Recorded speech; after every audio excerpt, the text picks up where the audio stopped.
Hello everyone. अगर आपने हमारे चैनल को सब्सक्राइब नहीं किया है तो सब्सक्राइब करें और बेल आइकन को दबाएं, जिससे नेक्स्ट वीडियो की नोटिफिकेशन आपको मिले। तो आज के इस क्लास में हम एनसीएफ नेशनल करिकुलम फ्रेमवर्क 2005 के बारे में जानेंगे। बालकों को क्या, कब और कैसे पढ़ाया जाए, राष्ट्रीय पाठ्यचर्या 2005 नेशनल करिकुलम फ्रेमवर्क इन्हीं विषयों पर ध्यान केंद्रित कराने हेतु एक दस्तावेज का नाम है। राष्ट्रीय पाठ्यचर्या की रूपरेखा 2005 का उद्गरण रविन्द्रनाथ टैगोर के निबंध सभ्यता और प्रगति से हुआ है, जिसमें उन्होंने बताया है कि सृजनात्मकता, उदार आनंद बचपन की कुंजी है।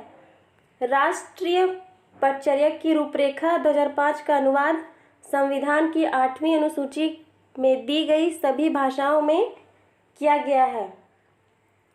यह विद्यालय शिक्षा का अब तक का नवीनतम राष्ट्रीय दस्तावेज है। एनसीएफ 2005 जो है वो भारतीय संविधान के 22 भाषाओं में प्रकाशित है, जिसमें शिक्षक और शिक्षा को कई प्रकार से निर्देशित किया गया है कि बालकों की शिक्षा कब और कैसे दी जानी चाहिए तथा शिक्षा दिए जाने का क्या उद्देश्य है, यह भी नेशनल करिकुलम फ्रेमवर्क निर्धारित करता है। मानव संसाधन विकास मंत्रालय यानी होम डेवलपमेंट मिनिस्ट्री HRD की पहल पर प्रोफेसर यशपाल की अध्यक्षता में देश के चुने हुए विशेषज्ञों विद्वानों ने शिक्षा को नई राष्ट्रीय चुनौती के रूप में देखा है।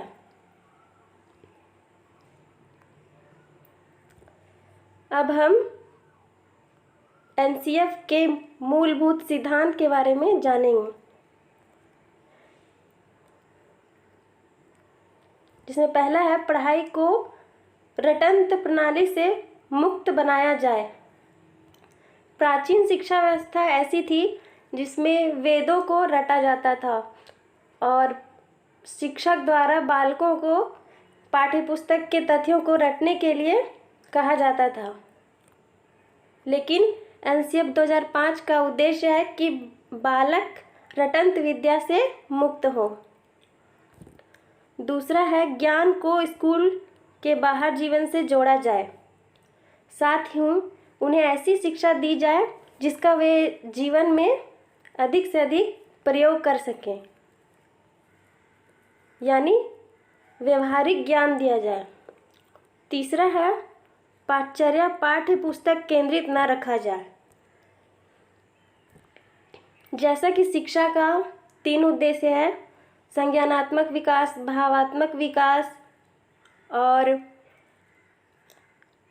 क्रियात्मक विकास, तो पाठ्यचर्या इस प्रकार से बनाई जानी चाहिए कि बच्चों का ये तीनों साइकोमोटर, संज्ञानात्मक और भावात्मक इमोशनल डेवलपमेंट हो। चौथा है कक्षा कक्ष को गतिविधियों से जोड़ा जाए एवं इसे लचीला बनाया जाए। इसका अर्थ यह है कि एक्स्ट्रा एक्टिविटी कराया जाए, स्पेशल क्लास कराया जाए और को करिकुलम एक्टिविटी भी पाठ्यक्रम में शामिल किया जाए।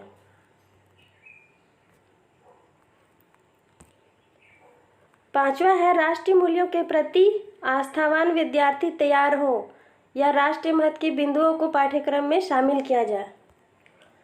पाठ्यक्रम में उन विषयों को शामिल किया जाए जिससे बच्चे अपने राष्ट्रीय धरोहर के महत्व को समझें और उसके संरक्षण में अपना योगदान दें।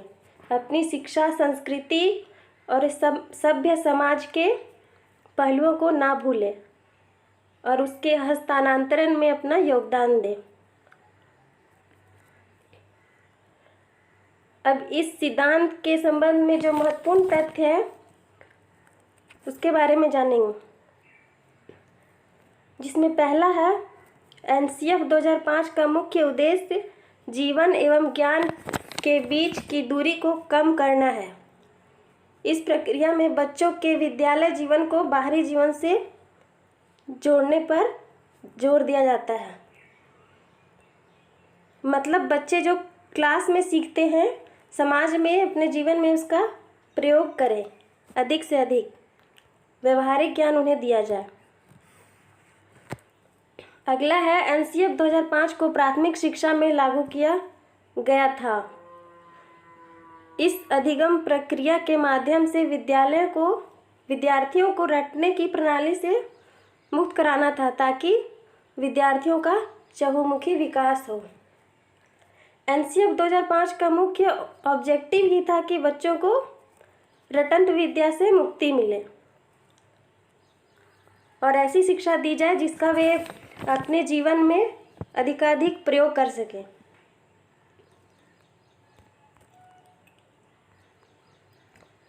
अगला है, इसके अलावा शिक्षण अधिगम प्रक्रिया बाल केंद्रित हो। ऐसी विषय सामग्री का उपयोग किया जाए जिससे प्रभावशाली व्यक्तित्व का निर्माण हो सके। बच्चों को ऐसी शिक्षा दी जानी चाहिए जो बच्चों पर निर्भर करे कि वे क्या पढ़ना चाहते हैं। उन्हें अपना करियर चुनने की आज़ादी हो। ऐसा नहीं है कि अगर शिक्षक आज कोई टॉपिक लेके आया है तो वही पढ़ाएगा, जो या पाठ्यक्रम में जो है वही पढ़ाया जाएगा। बच्चों की इच्छा एवं रुचि के अनुसार पाठ्यक्रम तैयार किया जाना चाहिए। इसी को बाल केंद्रित पाठ्यक्रम कहा जाता है, जिसके सबसे अधिक फेमस विचार रूसो के हैं।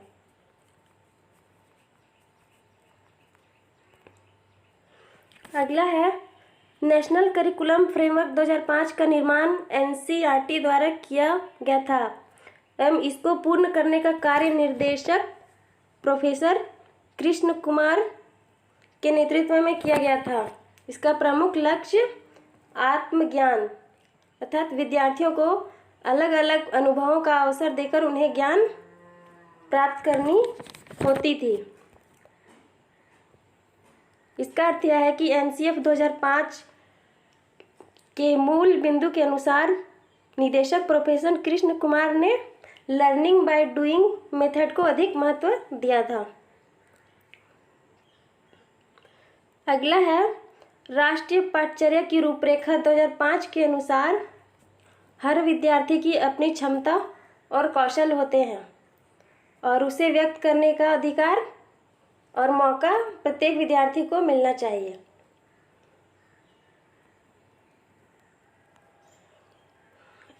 एनसीएफ 2005 को सारांश के रूप में हम निम्न प्रकार से देख सकते हैं। शिक्षा को मुक्त करने वाली प्रक्रिया के रूप में देखा जाना चाहिए। शिक्षा की प्रक्रिया को सभी तरह से शोषण, अन्याय, गरीबी, लिंग भेद, जाति से मुक्त होना पड़ेगा, जो हमारे बच्चों को इस प्रक्रिया से वंचित करते हैं। अर्थात हमारे समाज में जो भी रूढ़िवादी विचारधारा है, लिंग भेद, गरीबी को लेके और उनका शोषण होता है जाति को लेके, तो इन सब की शिक्षा बच्चों को दी जानी चाहिए ताकि वे आगे चल के उनका व्यक्तित्व का विकास हो, व्यवहार का विकास हो और समाज का विकास हो। यह मानव संसाधन मंत्रालय की पहल पर तथा प्रोफेसर यशपाल की अध्यक्षता में इसका निर्माण किया गया था। एनसीएफ 2005 का निर्माण प्रोफेसर यशपाल की अध्यक्षता में किया गया था। ज्ञान को केवल किताबी ज्ञान नहीं बल्कि व्यवहारिक जीवन से जोड़ा जाए। इसके अलावा विद्यार्थियों को रटने यानी याद करने की विधि से मुक्त किया जाए। ऐसा उद्देश्य है कि बच्चों को पाठ्यक्रम को समझाना चाहिए, ना कि रटाना चाहिए। पाठ्यपुस्तक पर आधारित शिक्षा अधिक ना हो। इसके अलावा शिक्षा राष्ट्रीय मूल्यों के प्रति आस्थावान विद्यार्थियों को तैयार करती है। कहने का अर्थ है कि पाठ्यक्रम में पाठ्यपुस्तक के ज्ञान के साथ साथ अपने राष्ट्र की संस्कृति, गौरव की भी शिक्षा दी जानी चाहिए। खेल कूद एवं शारीरिक व्यायाम, योगा की भी शिक्षा दी जानी चाहिए ताकि उनका ओवरऑल डेवलपमेंट हो। सांवेगिक, भावनात्मक और क्रियात्मक तीनों प्रकार के उद्देश्य प्राप्त करना एनसीएफ 2005 के शिक्षा का लक्ष्य है। राष्ट्रीय पाठ्यचर्या रूपरेखा को 5 भागों में बांटा गया है, 5 अंगों में बांटा गया, जिसमें पहला है परिप्रेक्ष्य। परिप्रेक्ष्य मतलब कि उन्हें क्या शिक्षा दी जानी चाहिए उसका निर्धारण करना और उसके प्रति विचार, पॉइंट ऑफ व्यू को रखना, उद्देश्य को रखना। दूसरा, सीखने का ज्ञान। बच्चे किस प्रकार से सीखें और क्या सीखें, उन्हें कब और कितना सीखना है, स्टेप वाइज उनकी एज के अनुसार के अंतर्गत सीखने का ज्ञान को रखा जा सकता है। तीसरा है पाठ्यचर्या के क्षेत्र, स्कूल की व्यवस्थाएं एवं आकलन। आकलन 2 प्रकार से होता है, एक वार्षिक तौर पे होता है, एक जब शिक्षा दी जाती है उस टाइम होता है। तो निरंतर पाठ्यचर्या के क्षेत्र का निर्धारण करना चाहिए। प्रत्येक क्लास के पाठ्यचर्या का क्षेत्र एक अलग अलग तरह से और बच्चों की आवश्यकता के अनुसार होना चाहिए। स्कूल व्यवस्थित हो और पाठ्यचर्या और स्कूल की व्यवस्था कैसी हो रही है इसका समय समय पर आकलन भी होना चाहिए। विद्यालय व कक्षा का वातावरण बच्चों की शिक्षा के अनुरूप होना चाहिए। अव्यवस्थागत सुधार, स्कूल का मैनेजमेंट सिस्टम, शिक्षा का मैनेजमेंट सिस्टम अच्छा होना चाहिए ताकि बच्चे मोटिवेट हो और अच्छे से पढ़ाई करें।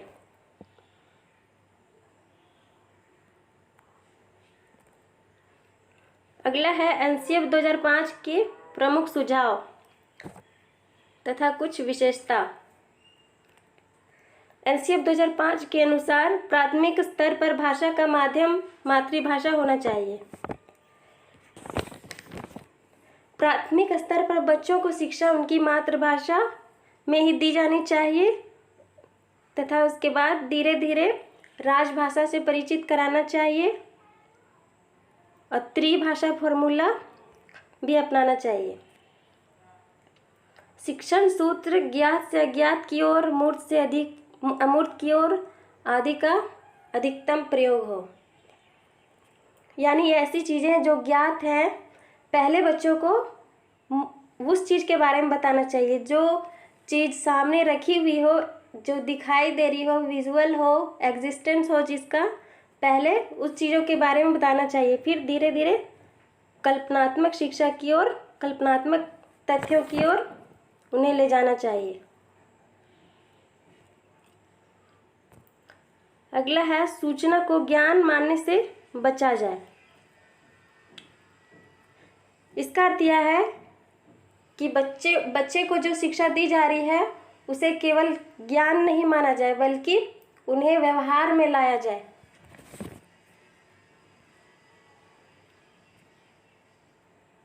समाज में ऐसी बातें प्रचलित है जिसमें ज्ञान को, पढ़ाई को सिर्फ ज्ञान का ही स्रोत माना जाता है, माध्यम की ज्ञान प्राप्त हो गया तो ठीक है इसका, लेकिन व्यवहारिक जीवन में उसका प्रयोग नहीं करते हैं। तो बच्चों को शिक्षा दी जानी चाहिए कि जो ज्ञान उन्हें प्राप्त है उनका वे अधिक से अधिक प्रयोग करें। अगला है विशाल पाठ्यक्रम व मोटी किताबें शिक्षा प्रणाली की असफलता का प्रतीक है। इसका अर्थ यह है कि पाठ्यक्रम में केवल किताबी शिक्षा नहीं दी जानी चाहिए और किताब में, पाठ्यक्रम में उन्हीं उन्हीं तथ्यों का संकलन करना चाहिए जिनका उपयोग व्यवहारिक जीवन में अधिक होता है। और इसके साथ ही खेल कूद, मानसिक विकास आदि पर भी ध्यान देना चाहिए। मूल्यों को उपदेश देकर नहीं, वातावरण देकर स्थापित किया जाए। इसका अर्थ यह है कि यदि किसी बच्चे को राष्ट्रीय संस्कृति के बारे में बताया जा रहा है या फिर कोई इतिहास पढ़ाया जा रहा है, गौतम बुद्ध के बारे में पढ़ाया जा रहा है, तो भ्रमण विधि के द्वारा और वैसा वातावरण देकर उसे उसके ज्ञान को और अधिक स्थायी बनाया जा सकता है। यदि राजनीति व्यवस्था पढ़ाई जा रही है तो कक्ष में विधायिका, कार्यपालिका, न्यायपालिका जैसा कोई संगठन बनाकर विद्यालय के वातावरण को और राजनीतिक व्यवस्था के वातावरण को जोड़कर बच्चों को सिखाना चाहिए, ताकि दोनों के बीच समानता को वे समझें और सीखें। अगला है, अभिभावकों को सख्त का संदेश दिया जाएगा कि बच्चों को छोटी उम्र में निपुण बनाने की आकांक्षा रखना गलत है। बहुत से अभिभावक ऐसे होते हैं जो अपने बच्चों पर पढ़ाई का और अच्छे अंक लाने का बहुत प्रेशर डालते हैं। उन्हें व्यवहारिक ज्ञान कितना भी हो, लेकिन अगर उनके मार्क्स कम आते हैं तो बच्चों को बहुत डांट पड़ती है। तो ऐसा नहीं होना चाहिए। बच्चों को बच्चों की इच्छा के अनुसार ही पढ़ाई करने देना चाहिए। हालांकि अगर कुछ वे गलत करें तो उनका मार्गदर्शन करना भी अभिभावक का ही कार्य है। अगला है, बच्चों को स्कूल से बाहर के जीवन से तनावमुक्त वातावरण प्रदान करना। यदि बच्चे तनाव मुक्त रहेंगे तभी स्कूल में पढ़ाई जा रही पाठ्यक्रम को एडॉप्ट करने में सक्षम रहेंगे। अगर उनका मन शांत नहीं रहेगा, वे तनाव से पूर्ण रहेंगे, तो स्कूल में जो भी पढ़ाया जाएगा उनका ध्यान कक्षा के हमेशा बाहर ही रहेगा। इसीलिए बच्चों की शिक्षा के लिए आवश्यक है कि उन्हें तनाव मुक्त वातावरण प्रदान किया जाए। अगला है, अच्छे विद्यार्थी की धारणा में बदलाव। अर्थात अच्छा विद्यार्थी वह है जो तर्कपूर्ण बहस के द्वारा अपने मौलिक विचार शिक्षा के समान प्रस्तुत करता है। बहुत सारे ऐसे शिक्षक होते हैं जो कक्षा में पढ़ाते हैं और नहीं सवाल पूछने वाले बच्चों को अच्छे बच्चे के तौर पे देखते हैं और ये सोचते हैं कि मैंने जो पढ़ाया है वही सही है, बच्चे सवाल ना करें। सवाल करने से उनकी टेंशन बढ़ जाती है। तो और उन्हें कभी कभार ऐसा भी होता है कि बच्चे सवाल पूछते हैं तो शिक्षक के द्वारा डांट के उन्हें बैठा दिया जाता है। तो ऐसा नहीं किया जाना चाहिए। उन्हें और अधिक से अधिक सवाल पूछने के लिए प्रेरित करना चाहिए और उनकी सृजनात्मकता, प्रभावशालीता को बढ़ावा देना चाहिए। अगला है, खेल आनंद बाद सामूहिकता की भावना के लिए है। रिकॉर्ड बनाने बाद तोड़ने की भावना को बढ़ावा ना देना। इसका कहने का अर्थ यह है कि खेल के द्वारा या सामूहिकता के द्वारा जो कार्यक्रम सीखने के लिए आयोजित किए जाते हैं उसका उद्देश्य होना चाहिए कि बच्चे एक दूसरे से अधिक सीखें। किसी को श्रेष्ठ घोषित करना या फिर रिकॉर्ड बनाना या फिर ज़्यादा से ज़्यादा अंक लाना, इस टाइप की प्रक्रिया को बढ़ावा ना दे। अगला है, पुस्तकालय में बच्चों को स्वयं पुस्तक चुनने का अवसर दें। इसका अर्थ है कि बच्चे स्कूल लाइब्रेरी में जब जाएं तो उन्हें अपने पसंद की पुस्तकें चुनने का अवसर दें। शिक्षक के द्वारा यह थोपा नहीं जाना चाहिए कि आज लाइब्रेरी से आपको ये बुक निकालना है, यही पढ़ना है, कल वही पढ़ के आना है। ठीक है। अगला है, सांस्कृतिक कार्यक्रम में मनोरंजन के साथ स्थान पर सौंदर्य बोध को बढ़ावा दें। इसका अर्थ यह है कि बच्चे मनोरंजन तो साथ में करें ताकि उनका जो मानसिक तनाव है वो दूर हो, लेकिन साथ ही संस्कृति, अपने सौंदर्य बोध यानी स्वयं में क्या सुंदरता उनमें विद्यमान है और क्या वे कर सकते हैं लाइफ में, इसका उन्हें ज्ञान हो।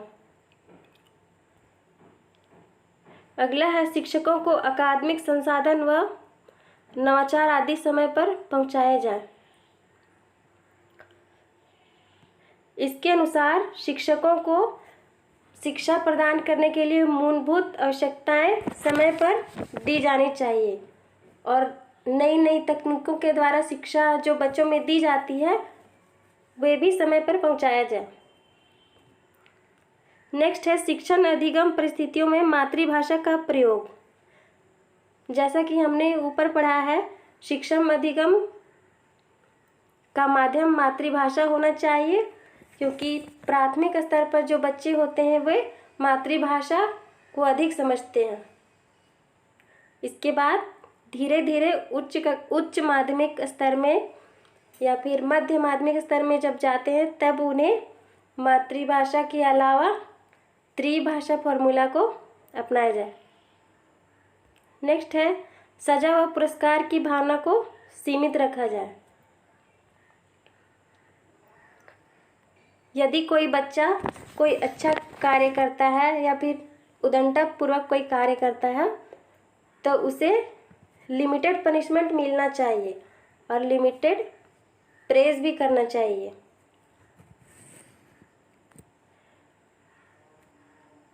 अगला है समुदाय को मानवीय संसाधन के रूप में प्रयुक्त होने का अवसर दें।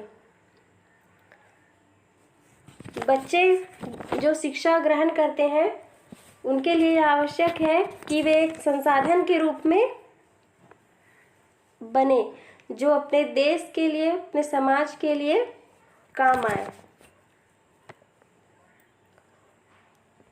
अगला है कल्पना का मौलिक लेखन के अधिकाधिक अवसर प्रदान करें।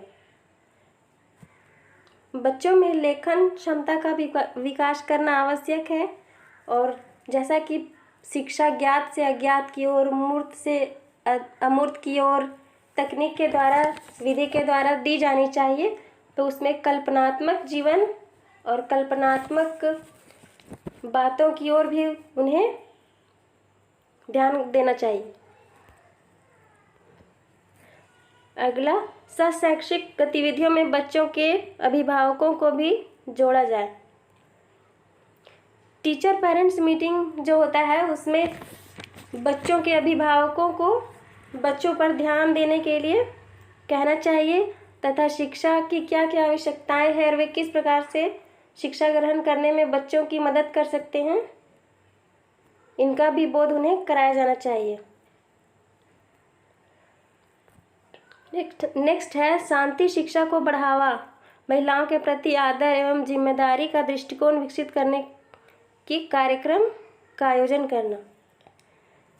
सामूहिक कार्यक्रम के द्वारा पौधारोपण, स्कूल में मनोरंजन, एनुअल फंक्शन आदि कार्यक्रम जो आयोजित किए जाते हैं उसमें बच्चे तथा बच्चियों की दोनों की भागीदारी समान रूप से होनी चाहिए और वे एक दूसरे को उन्हें समझने का मौका मिले, एक समान व्यवहार करें, अपनी जिम्मेदारी को समझें और एक दूसरे का आदर करें। इसकी भी शिक्षा दी जानी चाहिए। इसके लिए विभिन्न प्रकार के कार्यक्रम एवं क्रियाकलाप किए जा सकते हैं। अगला है बालकों के चहुमुखी विकास पर आधारित पाठचर्या हो। इसका अर्थ यह है कि बालकों के संज्ञानात्मक विकास के साथ साथ भावात्मक एवं क्रियात्मक विकास पर आधारित पाठचर्या होनी चाहिए। दूसरा है सभी विद्यार्थियों हेतु समावेशी वातावरण तैयार करना। समावेशी वातावरण कहने का अर्थ है कि एक ही कक्षा में विभिन्न प्रकार के बच्चों को शिक्षा दी जानी चाहिए बिना किसी लिंग या फिजिकल ग्रोथ के भेदभाव के। मंदबुद्धि बालक, प्रतिभाशाली बालक, सृजनात्मक बालक, पिछड़े बालक, सभी प्रकार के बालकों को एक ही तरह के वातावरण प्रदान कर शिक्षा प्रदान करना समावेशी शिक्षा कहलाता है। अगला है एनसीएफ 2005 में शिक्षक के प्रति दृष्टिकोण। एक शिक्षक को कैसा होना चाहिए, इसके बारे में एनसीएफ 2005 में क्या लिखा है, आइए जानते हैं। शिक्षक ज्ञान का स्रोत नहीं अपितु एक सुगमकर्ता है, यानी मार्गदर्शक है, जो सूचना को अर्थ बोध में बदलने की प्रक्रिया में विविध उपायों द्वारा बच्चों हेतु सहायक है। कहने का अर्थ है कि शिक्षक केवल ज्ञान का स्रोत नहीं होता है, बल्कि एक मार्गदर्शक होता है जो ज्ञान को उन्हें देकर उनके व्यवहारिक जीवन से जोड़ने और उनका प्रयोग करना सिखाता है। इसके लिए वह विभिन्न प्रकार की विधियां अपनाता है, विविध उपायों से ऐसा वो कर सकता है। अगला है एनसीएफ 2005 में बच्चों के प्रति दृष्टिकोण। एनसीएफ 2005 के द्वारा बच्चों के बारे में वह क्या सोचता है, इसके बारे में आइए जानते हैं। प्रत्येक बच्चे की सीखने की गति प्रकृति अलग होती है, यानी कुछ बच्चे जल्दी सीखते हैं, कुछ बच्चे धीमी गति से सीखते हैं। तो सभी बच्चे सक्रिय रूप से पूर्व ज्ञान, उपलब्धि सामग्री, गतिविधियों के आधार पर अपने लिए अर्थ निर्माण करते हैं। बच्चों को कुछ पढ़ाया जाता है तो बच्चे सारी बातें, प्रत्येक बच्चे एक ही तथ्य को अलग अलग तरह से समझते हैं। तो जो बच्चे अपने अनुसार जैसे सीखते हैं, तो शिक्षक का यह कार्य होता है कि बच्चों का वह मार्गदर्शन करें। एनसीएफ 2005 भाषा के प्रति दृष्टिकोण बच्चों में भाषा समझने और अपनी भाषा, अपनी भावना को व्यक्त करने की क्षमता जन्मजात होती है। एनसीएफ 2005 के अनुसार बच्चों में भाषा समझने और अभिव्यक्त करने की क्षमता उनमें जन्मजात होती है।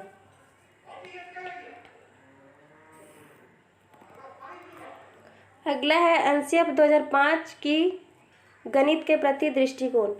बच्चे गणित की मूल संरचना को समझने, अंकगणित, बीजगणित, रेखागणित, त्रिकोणमिति के सभी मूल तत्व, समस्या समाधान की अनेक युक्तियां अर्थात सामान्य परिमाण, स्थिति विश्लेषण, अनुमान लगाना, पुष्टि करना पद्धति मुहैया कराते हैं।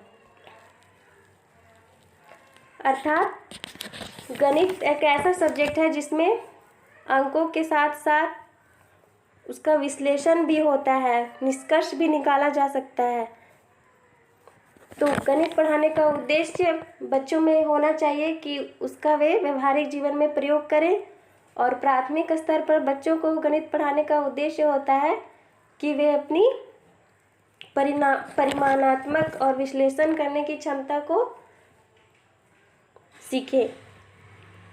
अगला है राष्ट्रीय पाठ्यचर्या की रूपरेखा से संबंधित महत्वपूर्ण प्रश्न। अब हम एनसीएफ से संबंधित कुछ महत्वपूर्ण प्रश्नों को जानेंगे जो सीटेट और टेट, स्टेट लेवल के टेट के एग्जाम में पूछे जाते हैं। जिसमें पहला प्रश्न है विद्यालय शिक्षा का अब तक का नवीनतम दस्तावेज है। सबसे नवीनतम दस्तावेज प्रोफेसर यशपाल की अध्यक्षता में 2005 में बनाया गया था, जिसका नाम एनसीएफ 2005 रखा गया। दूसरा प्रश्न है किस मंत्रालय की पहल पर एनसीएफ 2005 तैयार किया गया था। होम डेवलपमेंट मिनिस्ट्री के द्वारा, मानव संसाधन विकास मंत्रालय के द्वारा एनसीएफ 2005 तैयार किया गया था। अगला है किसकी अध्यक्षता में विद्वानों ने एनसीएफ 2005 तैयार किया था। प्रोफेसर यशपाल की अध्यक्षता में एनसीएफ 2005 तैयार किया गया था, जो रविन्द्रनाथ टैगोर की सभ्यता और संस्कृति कृति से प्रेरित है। अगला है एनसीएफ 2005 का मुख्य सूत्र क्या है। एनसीएफ 2005 का मुख्य सूत्र है लर्निंग विदाउट बर्डन, यानी बिना भार के अधिगम। मतलब शिक्षा बच्चों को ऐसे दी जानी चाहिए जिसका वे व्यवहारिक जीवन में प्रयोग करें। रटने की विधि और उनमें तनाव मुक्त रखना, ऐसा इसका उद्देश्य है। पांचवा प्रश्न है एनसीएफ 2005 का प्रारंभ रविन्द्रनाथ टैगोर के किस निबंध से होती है। अभी मैंने बताया सभ्यता और संस्कृति, जो रविन्द्रनाथ टैगोर की कृति है, उससे एनसीएफ 5 का उद्गम हुआ है, उससे प्रेरित है। अगला क्वेश्चन है एनसीएफ 2005 में किस बात पर बल दिया गया है? एनसीएफ 2005 में शांति के लिए शिक्षा, अपनी संस्कृति का संरक्षण, रटने की विधि से मुक्ति और अपने ज्ञान का अधिक से अधिक व्यवहार यानी प्रयोग में लाना एनसीएफ 2005 का उद्देश्य है। अगला है एनसीएफ 2005 में क्या बताया गया है? एनसीएफ 2005 में सपनों के भारत को धरातल पर उतारने की युक्ति बताया गया। अगला है एनसीएफ 2005 के अध्याय विद्यालय एवं कक्षा का वातावरण में बताया गया है, जिसका आंसर है वातावरण के भौतिक मनोवैज्ञानिक आयाम अधिगम को कैसे प्रभावित करते हैं, बच्चों में इनका क्या प्रभाव पड़ता है, किस प्रकार से शिक्षा दी जानी चाहिए, किस प्रकार से भौतिक एवं मानसिक वातावरण प्रदान करना चाहिए। एनसीएफ 2005 में विद्यालय एवं कक्षा का वातावरण में बताया गया। अगला है करिकुलम शब्द किस भाषा से निकला है? करिकुलम शब्द लैटिन भाषा के क्यूररे शब्द से निकला है, जिसका अर्थ है मैदान। अगला है सामाजिक अध्ययन शिक्षण का राष्ट्रीय पाठ्यक्रम कब बनाया गया था? तो एनसीएफ 2005 में बनाया गया था। अगला क्वेश्चन है एनसीएफ 2005 में सामाजिक अध्ययन में कौन से मुद्दों को शामिल करने की अनुशंसा की गई है? तो एनसीएफ 2005 में सभी स्तर के विद्यार्थियों के लैंगिक एवं स्वास्थ्य संबंधी मुद्दे, उन्हें समानता प्रदान करना, समान रूप से शिक्षा प्रदान करना एवं समान रूप से विचार एवं अभिव्यक्ति के अवसर प्रदान करना आदि बातों की अनुशंसा की गई है। अगला क्वेश्चन है एनसीएफ 2005 की कार्यशाला कहाँ पर आयोजित की गई थी? एनसीएफ 2005 की कार्यशाला एनसीईआरटी का मुख्यालय नई दिल्ली में आयोजित की गई थी। अगला प्रश्न है यशपाल शर्मा समिति में कुल कितने सदस्य थे? यशपाल शर्मा समिति में कुल 38 सदस्य थे। इस 38 सदस्य के अलावे यशपाल शर्मा भी शामिल थे, जिसमें 37 अन्य सदस्य थे और प्रोफेसर यशपाल शर्मा इस समिति के अध्यक्ष थे। अगला क्वेश्चन है पाठ्यक्रम निर्माण की आवश्यकता क्यों है? शिक्षा के विभिन्न प्रकार के उद्देश्यों की प्राप्ति हेतु पाठ्यक्रम का निर्माण किया जाना आवश्यक है। अगला है एनसीएफ 2005 का भाषा फार्मूला क्या है? तो एनसीएफ 2005 का जो फार्मूला है उसमें बताया गया है कि प्राथमिक स्तर के बच्चों को मातृभाषा में शिक्षा दी जानी चाहिए, लेकिन धीरे धीरे फिर त्रिभाषा फार्मूला यानी एक मातृभाषा, एक राजभाषा और एक अन्य भाषा की शिक्षा दी जानी चाहिए। अगला है प्रथम भाषा, द्वितीय भाषा एवं तृतीय भाषा क्या है? जिसमें प्रथम भाषा है हिंदी, द्वितीय भाषा है अंग्रेजी और तृतीय भाषा है स्थानीय भाषा। स्थानीय भाषा में आप पंजाबी, संस्कृत, तमिल, मराठी, गुजराती, भोजपुरी, संथाली, कुडुख आदि भाषाओं को शामिल कर सकते हैं। जैसा क्षेत्र रहेगा उसकी भाषा उसी प्रकार होगी। इसे ही त्रिभाषा फार्मूला कहा जाता है। अगला है एनसीएफ 2005 में सुझाव दिया गया है कि सूचना को क्या मानने से बचा जाए? तो सूचना को ज्ञान मानने से बचा जाए। ज्ञान बच्चों को दिया जाए, साथ ही उन्हें ज्ञान के बजाय उन्हें व्यवहारिकता में प्रयोग लाने के लिए प्रेरित किया जाए। अगला है एनसीएफ 2005 में किन शिक्षण सूत्रों के अधिकतम प्रयोग पर जोर दिया गया है? ज्ञात से अज्ञात की ओर तथा मूर्त से अमूर्त की ओर दिया गया है। यानी बच्चों को जो चीज़ें ज्ञात हैं, मूर्त हैं, पहले उनकी शिक्षा दी जानी चाहिए, फिर उनसे जुड़ी हुई चीज़ें जो अज्ञात और अमूर्त हैं उनकी ओर उन्हें उनके ज्ञान को ले जाना चाहिए। अगला है एनसीएफ 2005 के अनुसार मार्गदर्शक सिद्धांत में निहितार्थ है ज्ञान को स्कूल के बाहरी जीवन से जोड़ना, यानी ऐसी शिक्षा दी जानी चाहिए जिसका प्रयोग बच्चे व्यवहारिक तौर पे अपने जीवन में, समाज में कर पाए। अगला है एनसीएफ 2005 के अनुसार बच्चों की गलतियां क्यों महत्वपूर्ण है? क्योंकि गलतियां समाधान को पहचानने में सहायता करती हैं। ऐसा कहा जाता है कि जिस चीज़ में हम ज़्यादा गलतियां करते हैं उसमें हम ज़्यादा सीखते हैं। एक कोटेशन भी है कि यदि आपने गलतियां नहीं की तो इसका मतलब यह है कि आपने प्रयास नहीं किया। तो इस कोटेशन को एनसीएफ 2005 चरितार्थ करता है। अगला है शिक्षा बिना बोझ के, जो एनसीएफ 2005 का मुख्य स्रोत है। इसका क्या अर्थ है? इसका अर्थ यह है कि पाठ्यचर्या के बोझ को कम करना, यानी पाठ्यचर्या इस प्रकार से निर्धारित करना कि बच्चों के ऊपर ज़्यादा मानसिक बोझ न पड़े, जैसे खेल कूद, सृजनात्मक कार्य, रंगारंग मनोरंजन के कार्यक्रम, पौधारोपण या फिर रैली या संस्कृति से संबंधित कोई नुक्कड़ नाटक, इन सभी चीज़ों को पाठ्यक्रम में शामिल किया जाना चाहिए और किताबी ज्ञान को कम दिया जाना चाहिए ताकि उन्हें रटने की प्रक्रिया से मुक्ति मिले और उनके ज्ञान पर दिमाग पर ज़्यादा बोझ न पड़े। अगला है एनसीएफ 2005 सिफारिश करता है कि प्राथमिक स्तर पर गणित की शिक्षा का केंद्र होना चाहिए। इसका उत्तर है कक्षा में पढ़ाए गए टॉपिक्स को विद्यार्थियों के दैनिक जीवन से जोड़ना। इसको एक्सप्लेन पहले कर चुके हैं। अगला है एनसीएफ 2005 में गणित शिक्षण के बारे में बताया गया कि गणित शिक्षण महत्वाकांक्षी, सुगमता महत्वपूर्ण होना चाहिए। यहाँ महत्वाकांक्षी का क्या अर्थ होता है? महत्वाकांक्षी का अर्थ होता है गणित के उच्च उद्देश्य के लक्ष्य की प्राप्ति, यानी आकलन एवं विश्लेषण करने की क्षमता को प्राप्त करना गणित शिक्षा का उद्देश्य है। अगला है एनसीएफ 2005 में गणित की लंबी आकृति का क्या मतलब है?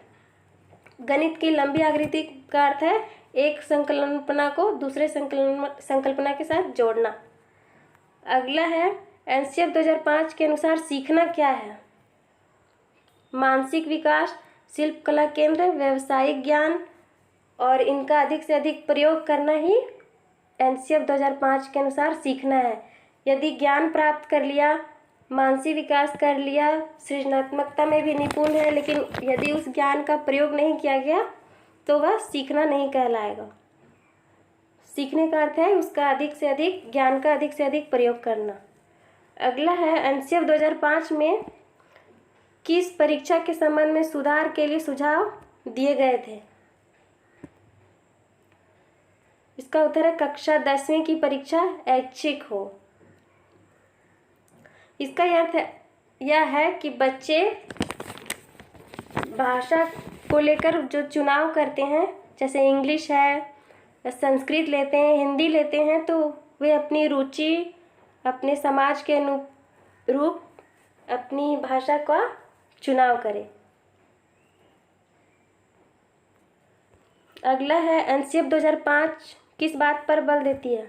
तो एनसीएफ 2005 करके सीखने पर बल देती है, यानी अनुभव को प्राप्त करना ही एनसीएफ 2005 का उद्देश्य है, लर्निंग बाय डूइंग के माध्यम से। अगला है एनसीएफ 2005 में कला शिक्षा को विद्यालय में जोड़ने का क्या उद्देश्य है? तो इसका उद्देश्य है सांस्कृतिक विरासत की प्रशंसा करना, छात्रों के व्यक्तित्व, मानसिक स्वास्थ्य को विकसित करना। अगला है एनसीएफ 2005 में गुणवत्ता आयाम शीर्षक के अंतर्गत महत्व दिया गया है।